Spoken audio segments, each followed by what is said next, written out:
Ah! Pumunta sa Welcome to Canada.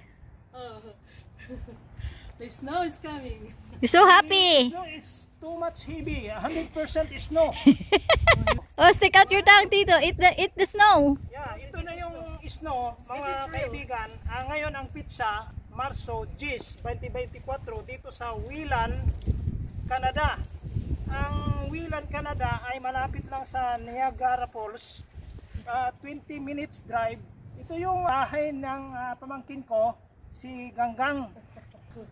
Ang bahay nila ay mayroong basement, ground, at saka first floor. So, equivalent 3-story. Ito yung mga halaman ngayon. Siya ay dry sapagkat winter. Pagkatapos, yung winter, spring. So, ito magkakaroon ng dahon, diba? Ngayon, ito yung puno na pine tree. Ito natitira na mayroong mga dahon. Yeah, that will stay. Ito yung kahabaan. Ito yung straight. Tingnan mo yung mga bahay dito. Yung mga itsura ng bahay. Magaganda. Bricks. Cold proof. Sapagkat talaga napakalamig dito. Ngayon, mamaya-maya, nagpiprepare kami. Sapagkat pupunta kami sa Niagara Falls. 20 minutes drive. Ito yan si Iba, oh. Tuwang-tuwa sapagkat nakita niya na talaga mismo yung snow, yung pooling of snow. Because this is I want to. Tingnan mo. Oh, yeah. Oh. Gusto ko talaga. Yung grass, oh. Talagang may Gusto ko talagang makita. Oh, ito na talaga. It's a blessing. It's a blessing. Ito yung bonus ng Panginoon. Yeah. Alam mo, unexpected ito sapagkat hindi naman akalain na makarating kami rito. Nakita ko yung pamangkin ko, nakita ko yung mga in-laws ko rito at saka yung pinsan ko. Picture. Galing kami sa Toronto tapos pumunta kami dito sa Whelan. Mga 1 oras at saka kalahati. Okay. Bye. So, bye-bye from Whelan, Canada. Pumunta sa So ito yung mga patak ng snow dito, mga hindi pa naman 100% ang snow. Yeah. It's by the mountain. We are going. Ito si And Patrick. now kids they can book. They get the bus everywhere. Do you see the tricycle there in the Philippines, Patrick? Yeah, we went on the taxi one. Yeah. Ito yung in-laws ko, sa Patrick. Siya po ang nagmamanyo sa amin patungo doon sa pupuntahan namin, yung mga kasama namin dyan. Si Agnes, Wanted to go on a Ganggang, jeepney, but at we didn't Iba. get a chance. Oh, really? Go to Niagara Falls. But I made sure to go on a tricycle. Oh, We'll yeah, go shopping also. Shopping. You know what? Hindi pa naman masyadong masama ang klima. They have the whole Ang temperature ay 0. Ito yung ito yung super highway na galing sa Whelan at papunta kami ng Niagara Falls. Tutudo, tata, titudo na at snow nga kasama na. All around is snow. Puting-puti. Corn plantation sa Canada, patay na to. Yeah, that was a garage. And So, tatanim naman sila ng bago sapagkat during the time of winter hindi nga mabubuhay itong mga ito. Pati itong mga punong kahoy dito, wala rin mga dahon, di ba? Yeah, because she had Kasi, bad you know, before, we are just seeing this in the movie and also in the photograph only. This is a vast area of land, kapal ng snow. Maraming tao, maraming bahay.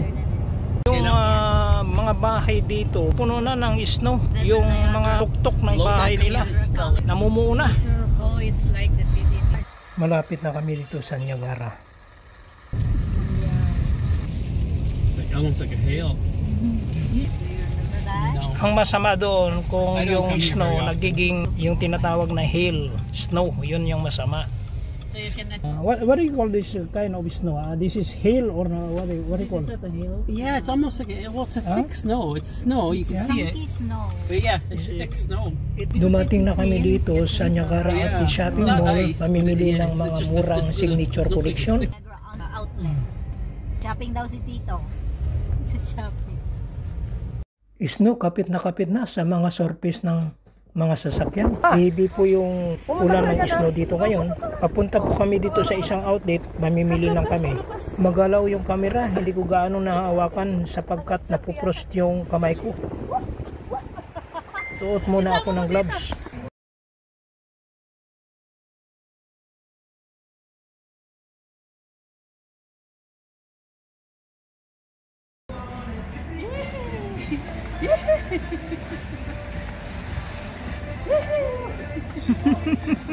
Niagara on the left. Oh, we are under this. We are under the snow. Malakas ang hangin. Oh. Grabe. Hi. Hi. Nag-i-snow. Ang sarap. Ito man. The dump yard where the garbage goes. This dumping area. Yeah. Garbage goes. It's summertime, Mabaho. Carapolos, USA. That time there's a flower. Yeah, they make it nice, yeah. Yeah, Buffalo. Yeah. Across the border. So we will wear Ontario's Niagara Parks. Yeah, if you go.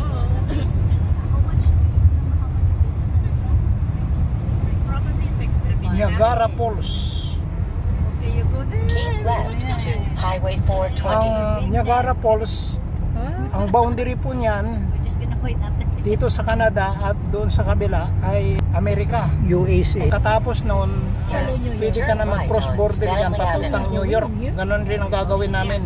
Magko-cross border kami from Canada, Niagara Falls, then papasok kami sa US territory. Ang unang-unang pupuntahan namin ay Buffalo City. At yun na, New York State na. At papunta na yun sa New Around York. 6 to 7. You should go there, oh. Sit. Talagang puting-puti na, wala ka na makitang lupa. Kung lupa, hindi ka na makakita rito. Ang kapal na, oh. Dumating na kami dito sa Niagara City. Pupunta kami doon sa baba. Mamaya maglalakad kami at doon na. Papark lang kami. So and then get a picture of this flip. Ito yung parte ng Canada, doon sa kabila, USA. Ang pagitan lang ng falls. Ito na yung downtown ng Niagara City. Lalakad na kami papunta doon sa baba, sa location ng Niagara Falls. That would be nice nighttime. Tim Hortons. Ibig sabihin ito ay papunta na doon, Yeah, we're pababa. going to Niagara Falls na. So ito na yung sentro ng Niagara City. Oh, ayan si Iba, tuwang-tuwa, excited na makita yung Niagara Falls. Itong street na ito ay Clifton Hill, pinakasikat na street dito sa Niagara. Ito pala yung entertainment downtown. Skywheel dito sa amusement park. Marami ditong restaurants, hotels, and eateries. Snow, pumapatak. Papunta na kami dito sa baba. From this hill location, makikita na namin yung falls na.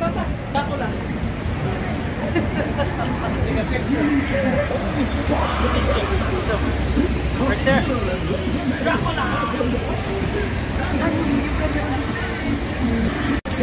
Yan si Agnes Nurumbaba, sponsor namin doon sa California, pamangkin ni Iba. Yan si Patrick ay isang Canadian, husband ni Ganggang na pamangkin ko. Pinaka hometown place nila dito sa Wilan. Ayun, nakikita na namin yung falls. Ang Niagara Falls ay tinatawag na pinaka-romantic na lugar sa buong mundo. Considered to be a capital honeymoon in the world. Papalapit na kami dito sa falls location. Ayon sa kasaysayan, noong several centuries past, ang Niagara Falls destination ay para sa mayayaman lamang.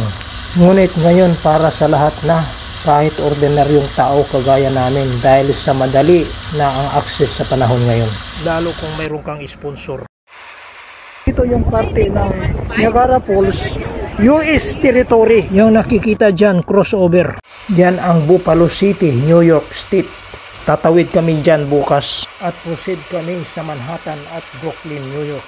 6 to 8 hours travel by land. O ayan si Iba, mula po dito. Ang natatanaw dyan na falls ay sa USA territory. Papunta na kami doon sa parte ng Canada Falls. Ang Niagara Falls ay natural wonder. Ngunit sa akin itong natural wonder na ito ay created by God. That's it. blessing sa lahat ng tao. Sang kahangang-hangang tanawin na ginawa ng Panginoon. Picture gang. Picture. Babalik ka na, picture. Ang mga visitors dito na pupunta every year ay more than 20 million people. Napakarami. Yun ay Falls ng Canada. Medyo may kalayuan pa ng konti. Naglalakad na kami patungo doon.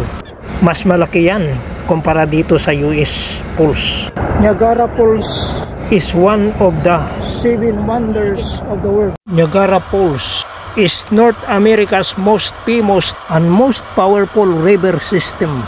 At mayroon rin silang ginawang hydroelectric plant dito sa Falls. Dito sila kumukuha ng electricity.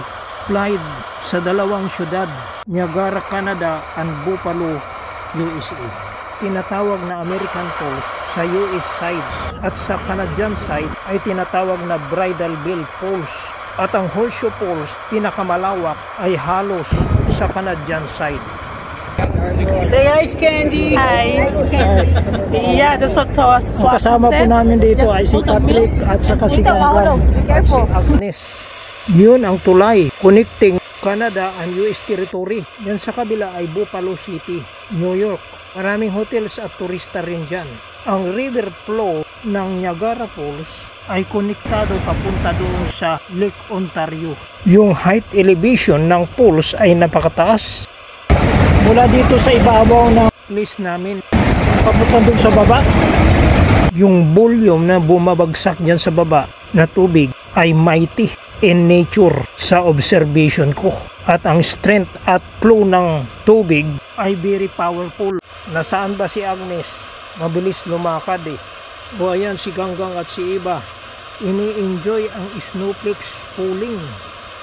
Snowflakes. Snowflakes. Oh, in my Skoda. coat. Oh. Kami ay nagpapasalamat sa Panginoon sapagkat timing na nakarating kami rito at mayroong mga snow falling. And in reality, kung baga sulit na sulit ang aming pagpunta rito. Susuotin ko na yung aking guantes sapagkat napuprosbite na yung kamay ko. So, it means